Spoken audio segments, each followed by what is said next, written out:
আমরা আল্লাহর বান্দা। আমরা কার বান্দা? আল্লাহর বান্দা। শুধু আমরা নয়, যারা আল্লাহকে মানে না তারাও আল্লাহর বান্দা, যারা অন্য ধর্মে আছে তারাও আল্লাহর বান্দা। কারণ সবাইকে সৃষ্টি করেছেন কে? আল্লাহ তাআলা। আল্লাহ তাআলা বলেন, ওয়া মা খলাকতুল জিন্না ওয়াল ইনসা ইল্লা লিয়াবুদুন। মানুষ এবং জিন জাতিকে আমি সৃষ্টি করেছি আমার ইবাদত করার জন্য।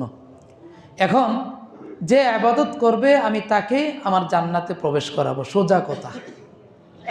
আর যে ইবাদত করবে না, আমাকে মানবে না, আমার নফরমানি করবে, তাকে আমি কোথায়? সোজা কথা।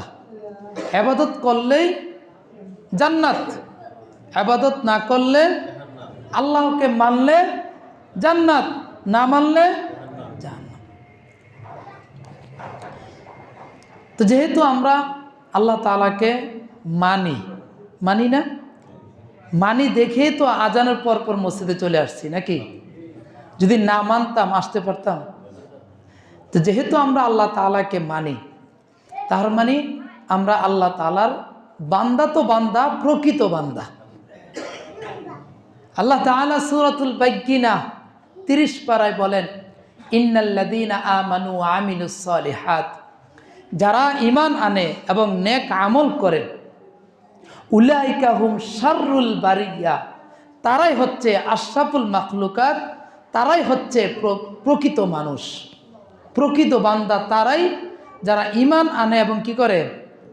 নেক আমল করে। তা আমরা প্রত্যেকে ঈমানদার আলহামদুলিল্লাহ, এমনকি নেক কাজ করতেছি। তাহলে আমরাই কি সর্বোত্তম বান্দা? দুনিয়াতে যত বান্দা আছে তার মধ্যে সর্বোত্তম বান্দা কে? আমরা। কেন?